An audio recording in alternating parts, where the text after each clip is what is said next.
Assalamualaikum warahmatullahi wabarakatuh. Hai teman-teman, kami peserta Latsar CPNS BPSDM Kalimantan Selatan tahun 2021 golongan 3 angkatan 25 kelompok 1. Kami dari kelompok genap dengan anggota saya sendiri Fauzi Rahman, kemudian ada Muhammad Riki Irawan, Mila Fitriani, Sauki Mazrur, dan Rina. Di sini kami akan melakukan analisis isu kontemporer pandemi COVID-19 di Indonesia. Yang melatar belakangi kami untuk mengangkat isu ini adalah karena kejadian munculnya pandemi virus corona atau COVID-19 mampu melumpuhkan aktivitas semua kalangan masyarakat yang dilakukan di luar rumah. Coronavirus merupakan keluarga besar virus yang menyebabkan penyakit ringan sampai berat, seperti common cold atau pilek, dan penyakit yang serius seperti MERS dan SARS. Penularannya dapat berasal dari hewan ke manusia atau zoonosis, dan penularan dari manusia ke manusia.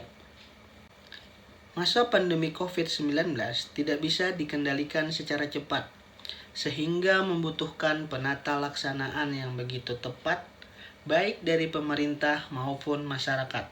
Selanjutnya akan dilanjutkan oleh Muhammad Riki Irawan. Oke, baiklah, terima kasih. Di sini saya akan melanjutkan presentasi dari Fauzi Rahman. Untuk identifikasi isu, kami menggunakan metode pentahelix. Metode pentahelix ini kami gunakan untuk menganalisis isu yang ada sesuai topik. Kemudian kami menggunakan analisis APKL dan USG untuk menentukan isu yang prioritas. Kemudian kami menggunakan diagram fishbone. Diagram fishbone ini kami gunakan untuk menentukan sebab akibat dari isu tersebut. Dan yang terakhir kami menggunakan tabel. Tabel ini untuk mencari alternatif penyelesaian isu tersebut. Untuk menganalisis isu yang ada sesuai topik, kami menggunakan metode pentahelix. Kami mengangkat 5 isu kontemporer tentang COVID-19. Yang pertama, masyarakat yang meragukan vaksin. Yang kedua, permasalahan pembelajaran daring pada saat pandemi COVID-19. Yang ketiga, maraknya pembuatan hasil rapid test palsu. Yang keempat, keefektifan PPKM dalam mengurangi penyebaran kasus COVID-19. Dan yang terakhir, mudahnya WNA untuk memasuki wilayah Indonesia. Sekian presentasi dari saya.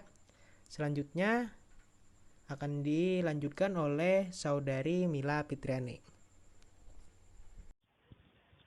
Untuk analisis, yang pertama kami menggunakan analisis APKL. Dapat dilihat pada tabel analisis yang kami buat. Ada 5 isu yang kami angkat, yaitu yang pertama ada masyarakat yang meragukan vaksin atau anti vaksin.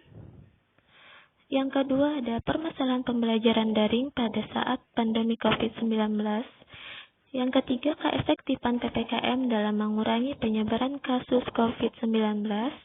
Yang keempat, mudahnya WNA untuk memasuki wilayah Indonesia. Dan yang kelima, maraknya hasil rapid test palsu. Nah, ada 3 isu yang menurut kami dapat dianalisis kembali dengan menggunakan analisis USG. Yaitu yang pertama ada masyarakat yang meragukan vaksin atau anti vaksin. Urgensinya ada 5, seriousness-nya 5, growth-nya 5, sehingga totalnya 15. Kemudian permasalahan pembelajaran daring pada saat pandemi COVID-19. Urgensinya 4, seriousness-nya 4, growth-nya 3, sehingga totalnya 11. Dan yang ketiga ada keefektifan PPKM dalam mengurangi penyebaran kasus COVID-19.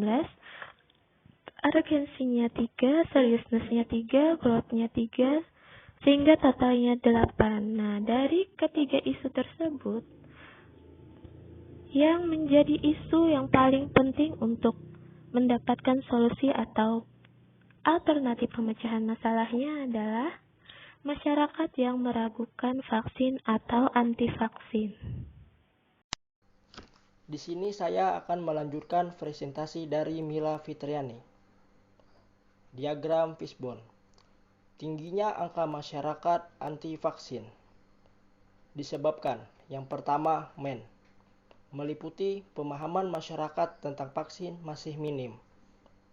Keraguan masyarakat terhadap keamanan dan keberhasilan vaksin.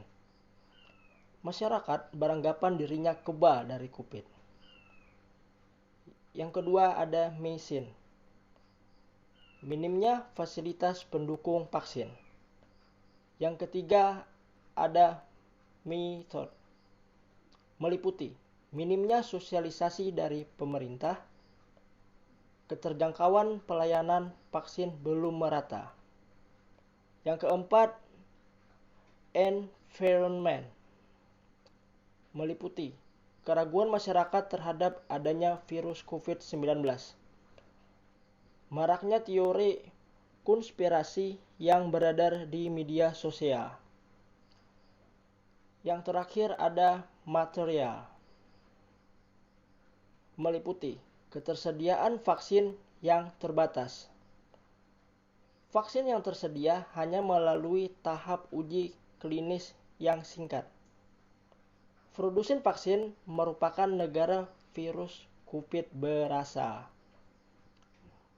Sekian presentasi dari saya, selanjutnya akan dilanjutkan oleh saudari Rina. Rekomendasi alternatif penyelesaian isu masyarakat yang meragukan vaksin. Adapun penyebabnya yaitu kurangnya sosialisasi dan pemahaman masyarakat tentang pentingnya vaksin. Di sini kami mengangkat dua alternatif penyelesaian. Yang pertama, memberikan pemahaman tentang vaksin kepada masyarakat dengan tahapan mendata masyarakat yang belum divaksin dan melakukan sosialisasi tentang pentingnya vaksin. Harapannya muncul kesadaran masyarakat untuk mengikuti vaksinasi. Pihak yang terkait, pemerintah daerah dan masyarakat. Alternatif kedua yaitu penggunaan media sosial sebagai sarana sosialisasi mengenai vaksinasi. Tahapannya membuat konten yang menarik perhatian pengguna media sosial dan mengupload konten di berbagai media sosial yang banyak digunakan oleh masyarakat. Adapun harapannya sosialisasi vaksinasi jadi lebih cepat dan mencakup masyarakat luas. Pihak yang terkait, pemerintah daerah dan masyarakat. Sekian dari kami, terima kasih. Wassalamualaikum warahmatullahi wabarakatuh.